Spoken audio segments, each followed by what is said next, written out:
Hello, students. How are you? I hope you all will be busy in your study and will be learning something new always because you have to keep on learning.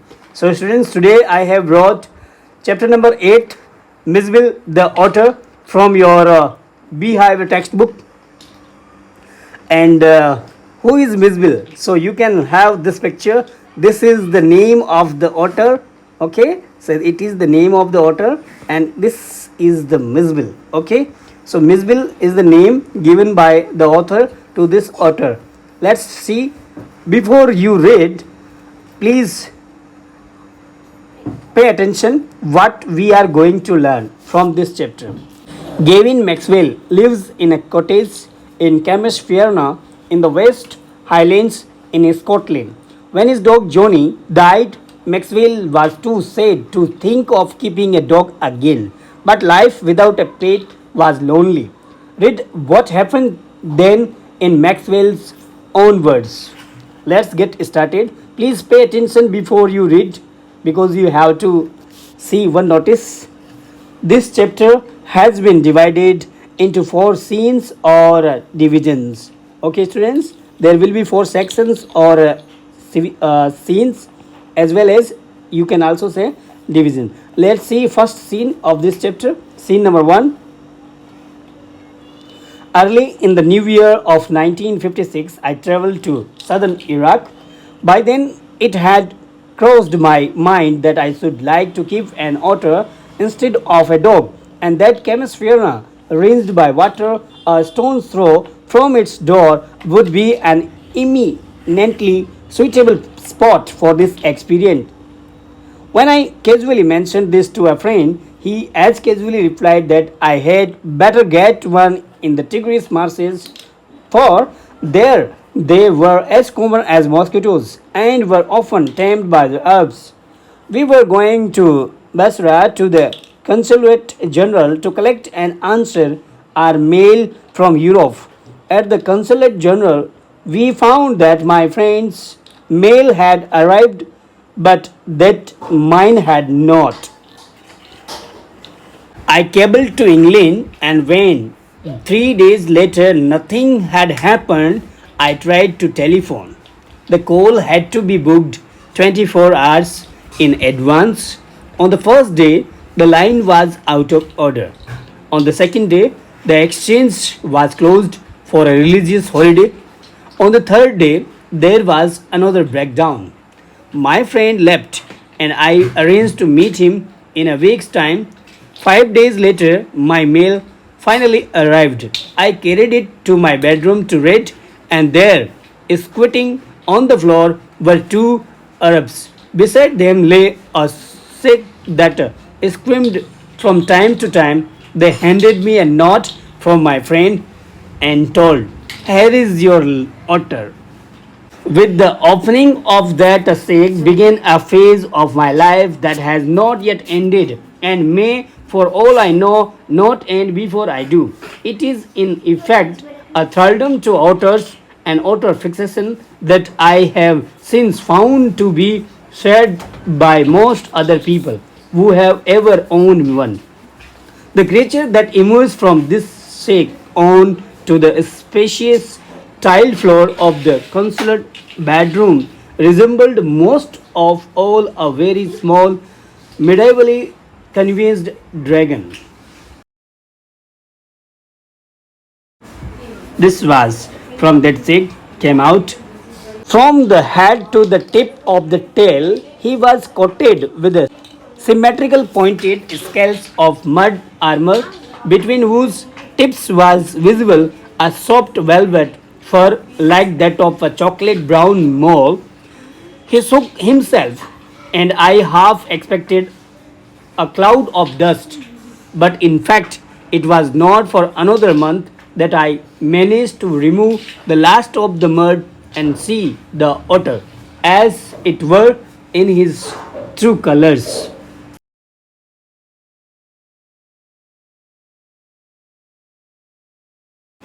MIJBIL, as I called the otter, was in fact of a rare previously unknown to science and was at length christened by geologist Litrogale Presbycillata Maxwelli or Maxwell's otter. For the first 24 hours, MIJBIL was neither hostile nor friendly. He was simply aloof and indifferent, choosing to sleep on the floor as far from my bed as possible. The second night, MIJBIL came on to my bed in the small hours and remained asleep in the crook of my knees until the servant brought tea in the morning. And during the day, he began to lose his apathy and take a keen, much too keen interest in his surroundings. I made a body belt for him and took him on a lead to the bathroom, where for half an hour he went wild with joy in the water, plunging and rolling in it, shooting up and down the length of the bathtub underwater and making enough slosh and splash for a hippo. This, I was to learn, is a characteristic of otters. Every drop of water must be, so to speak, extended and spread about the place. A bowl must at once be overturned, or if it will not be overturned, be set in and splashed in until it overflows. Water must be kept on the move and made to do things. When static, it is wasted and provoking. 2 days later, MIJBIL escaped from my bedroom as I entered it, and I turned to see his tail disappearing round the bend of the corridor that led to the bathroom. By the time I got there, he was up on the end of the bathtub and plumbing at the chromium taps with his paws. I was amazed. In less than a minute, he had turned the tap for far enough to produce a trickle of water, and after a moment or two, achieved the full flow. He had been lucky to turn the tap the right way. On later occasions, he would sometimes screw it up still tighter, chittering with irritations and disappointment at the tape's failure to cooperate.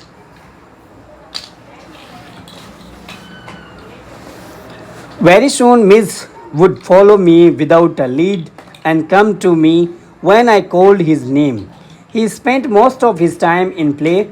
He spent hours shuffling in rubber ball around the room like a four-footed soccer player, using all 4 feet to dribble the ball, and he could also throw it with a powerful flick of the neck to a surprising height and distance.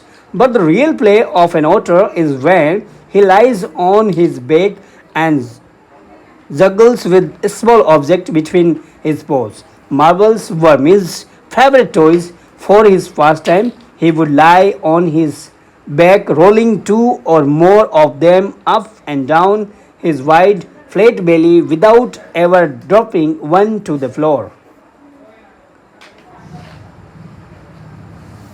Now, students, pay attention. We are going to start scene number 3.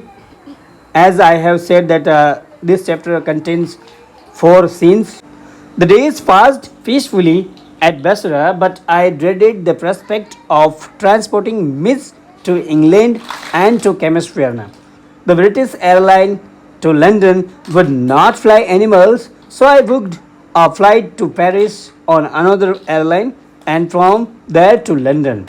The airline insisted that Miss should be packed into a box not more than 18 inches square to be carried on the floor at my feet. I had a box made, and an hour before we started, I put Miss into the box so that he would become accustomed to it and left for a hurried meal. When I returned, there was an appalling spectacle. There was complete silence from the box, but from its air holes and clinks around the lid, blood had trickled and dried. I whipped off the lock and tore open the lid, and Miss, a exhausted, and blood spattered, spattered, whimpered, and cuffed at my leg. He had torn the lining of the box to shreds. When I removed the last of it so that there were no cutting edges left, it was just 10 minutes until the time of the flight, and the airport was 5 miles distance. I put the miserable miss back into the box, holding down the lid with my hand. I sat in the back of the car with the box beside me as the driver tore through the streets of Basra like a ricochetting bullet. The aircraft was waiting to take off. I was rushed through to it by infuriated officials. Luckily, the seat booked for me was at the extreme front. I covered the floor around my feet with newspapers, rang for the air hostess and gave her a parcel of fish for Miss to keep in a cool place. I took her into my confidence about the events of the last half hour. I have retained the most profound admiration for that air hostess. She was the very queen of her kind. She suggested that I might prefer to have my pet on my knee. I could have kissed her hand in the depth of my gratitude, but not knowing otters, I was quite unprepared for what followed.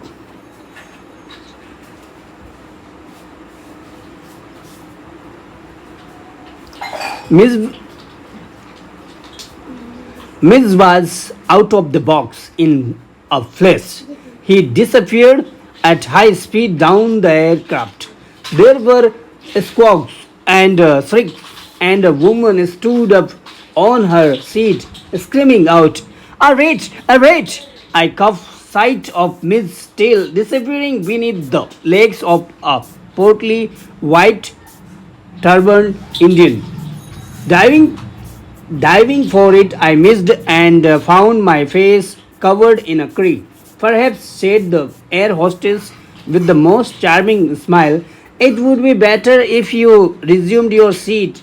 I will find the animal and bring it to you. I returned to my seat. I was craning my neck, trying to follow the hunt, when suddenly I heard from my feet a distressed chitter of recognition and welcome, and Miss blundered on to my knee and began to nuzzle my face and my neck. After an eventful journey, Maxwell and his otter reach London, where he has a flat. And now we are also entering into scene number 4, the last scene of this chapter. Pay attention, students. Miz and I remained in London for nearly a month. He would play for hours with a selection of toys, ping pong balls, marbles, rubber fruit, and a terrapin shell that I had brought back from his native masses. With the ping pong ball, he invented a game of his own which could keep him engrossed for up to half an hour at a time. A suitcase that I had taken to Iraq had become damaged on the journey home, so that the lid, when closed, remained at a slope from one end to other. Miz discovered that if he placed the ball on the high end, it would run down the length of the suitcase. He would dash around to the other end to ambush its arrival, hide from it, crouching to spring up and take it by surprise, grab it and trot off with it to the high end once more. Outside the house, I exercised him on a lid precisely as if he had been a dog. Miz quickly developed certain compulsive habits on these walks in the London streets, like the ritual of children who on their way to and from school must place their feet squarely on the center of each paving block, must touch every seventh upright of the iron railings, or pass to the outside of every second lamp post. Opposite to my flat was a single storied primary school along whose frontage ran a low wall some 2 feet high. On his way home, but never on his way out, Miss would tug me to this wall, jump on it, and gallop the full length of its 30 yards to the hopeless distraction both of pupils and of staff within. It is not, I suppose, in any way strange that the average Londoner should not recognize an otter, but the variety of guesses as to what kind of animal this might be came as a surprise to me. Otters belong to a comparatively small group of animals, also called mustelines, said by badger, mongoose, weasel, stoat, mink, and others. I faced a continuous barrage of conjectural questions that spread all the mustelines, but the otter more random guesses hit on a baby seal and a squirrel.